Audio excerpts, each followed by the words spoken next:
Hi everyone, Bill Farquharson with Kelly Malazzi talking to you on into the next short attention span webinar. Hi Kelly, how are you? Hi Bill, doing great. How about you? Don't you love the fact that our pictures never change on this? It's like we never age. I'm Dorian Gray in that picture. That picture's like is 2 years old now, so yeah. It's like the license pictures in Massachusetts that last 10 years. I love them. Oh jeez. That's fantastic.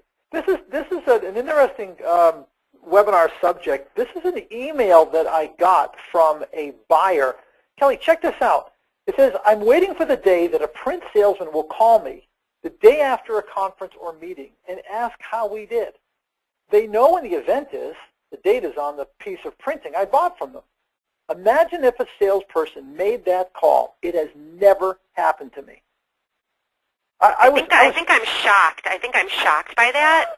I know. Really, but I guess can I say shocked and then really not all that surprised at the same time, because it really is baffling. So yeah, this is a great topic. But the thing is that if I were listening to a short attention span webinar on the value of follow-up, I mean, my first comment would be, well, duh. Mm-hmm. And yet I get this email. That really amazed me. Now, there's different kinds of follow-up, and we'll go the easy stuff first. Obviously, a phone call. Terrific. This can be as simple as calling someone with the intent of getting voicemail. Now, you've heard me say in the past that the best time of day to call someone and get them on the phone is just before the top of the hour. The thinking is that all meetings start on the hour. So call someone at 10 of, you're more likely to get them than 10 after. Right. If you do nothing more than call someone at 10 after the hour, Kelly, it's Bill Farquharson. I wanted to just follow up on that job, say thank you very much for the business. If there are any issues, please get in touch with me. Otherwise, I'll talk to you on our next project, which is coming up in a few weeks. If you do nothing more than that, you have done something special. Yep. Simple as that. Now, the other comment, Kelly, is from the road. I'm not a big fan of making prospecting calls from the road. Okay, but if I'm driving, I used to do this on Fridays. We'd be heading up to Vermont for the weekend. You have to get through Boston because I live down south of Boston near Cape Cod. You have to get through Boston by 3 o'clock or you're toast. And I would bring a series of names and phone numbers to call. And my kids would be in the back and they'd be watching a DVD, as your kids are right now, as a matter of fact. And I would make some calls. Hey, Kelly, Bill Farquharson, thanks for the business. Those are perfectly acceptable. Yeah. I have no problem with that. That's the from the road thing. Kelly, other forms of follow-up?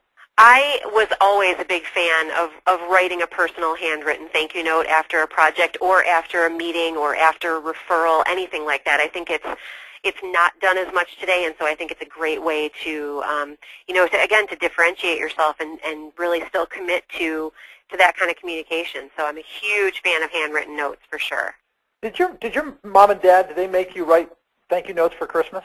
No, they didn't, and that's I know. I'm kind of shocked by that, and I'm trying to figure out where. I just really always liked stationery as a kid, so I think it just kind of, and again, working for a printing company, I always really liked to have one of the designers put something special together, and really, again, it shows our commitment to putting ink on paper, so it's a great tool.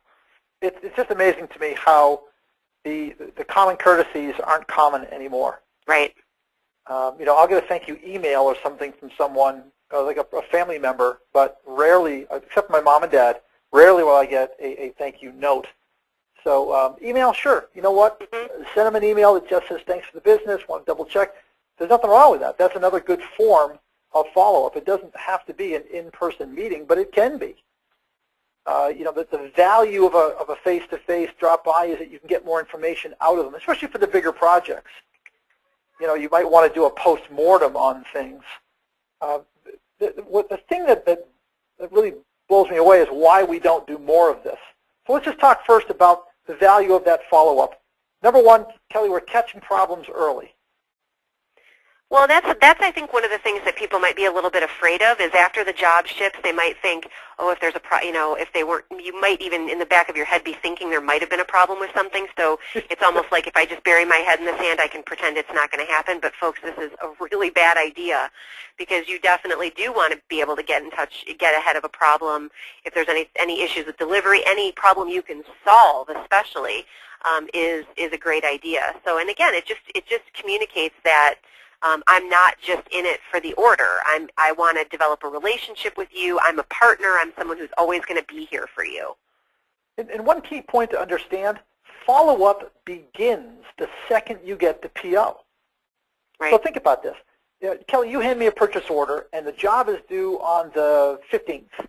I call you on the 10th, and I say, Kelly, just want to confirm that the job is shipping the 14th to arrive the 15th. Okay, I called on the 10th, talk about the 14th. That's follow-up because you call me back and you say, oh, shoot, Bill, you know what? I totally forgot. I don't need him on the 15th. I need him on the 14th. Simply by following up, I've now saved myself the embarrassment of saved my customer the embarrassment of calling me up saying, where is it? Oh, I forgot to tell you. Or they say, didn't I tell you? And then it becomes a real problem. That's when follow-up begins. You catch those problems early. It's also very professional. I wish I had a number here, Kelly. I've never seen a number as to what percentage of people follow up like this, but I would imagine it's not the majority. Would you agree? I would, and I have so many clients ask me this big question with regard to follow-up really deals with after a meeting. Like, let's say you've got a first meeting with a potential customer. When and how do I touch again? And again, all of this stuff makes a lot of sense. A thank you note, thank you for the meeting, looking forward to working with you. Maybe you send an email with a link to a relevant article or something you read that you thought might be of interest to them. I mean, that's the kind of thing you want to put some extra thought into as you're following up. But you certainly want to make sure that you don't allow too much time to go by because you're just missing, you're missing those opportunities to be professional and to differentiate yourself and to be that voice that is in some way being relatively aggressive or relatively forward to say, I want to do business with you. If we don't do that, we're really missing a critical step. You know what? I received an email this morning that this week I sat down with a health insurance broker. He saved me $150 a month on my personal health insurance. He sent me an email follow-up. It was a very interesting line. I was going to forward it to you. He said, Dear Bill, thank you for the business. Looks like we both won. I thought that was outstanding. Well, it's very honest. It is. I loved it. Yeah. I loved it. It really stuck out that he said that. Looks like we both won. He got money. He made money off of me, and he saved me money. Looked like we both won. That was pretty cool. Very stylistic, because that sort of, and again, that's what we really want you to do is make it your own. Just to find out a phrase or something that you're comfortable with saying. You might not be comfortable saying "looks like we both won," but whatever it is, make that impact and make it your own method of communicating. Well, I'm going to blog about this guy because he made probably one of the most perfect sales calls I've ever witnessed. He was that good. And yet there was nothing special about him. It's very interesting. I'm going to blog on this. I'll talk to you about it later. Yeah. Another one is you score immediate additional business. So you get somebody on the phone, thanks for the business. There's another touch point for the client to turn around and say, oh, by the way, of course, exactly what this guy did. When he was following up, he said, by the way, I want to talk to you about the disability that we talked about, the life insurance. Don't forget to send me those cover pages. He's going for additional business, as well as we should too. Then there's future. Kelly, while I have you on the phone, do you have anything else that we can talk about? Did I tell you that we do large format graphics? Did I tell you that we do mailing? There's a chance. There's another touch point. Or who else within your organization would benefit from knowing about my services and things like that where you're asking for referrals or things like that too. Very, very important opportunity. Yep. Yeah, no, that's huge. I don't know if we had that one on here. I don't think so. So then why don't we? Why aren't we doing more follow-up? What do you think, Kelly? What's your guess? Well, I think that people are just too busy moving on to the next sales call. They kind of view that as closed. Yeah. And they're really not. That's a very short-term philosophy as opposed to a long-term, long-range relationship type of philosophy. So. Yep. No, I think that's exactly right. We're so busy moving on that we don't take care of business. So, hey, it's a neglected step. That's the point in this whole thing. Take that extra step, even if it's just a quick phone call. For the big projects, do the postmortem. Ask, did everything go perfectly? Is there anything you would improve upon?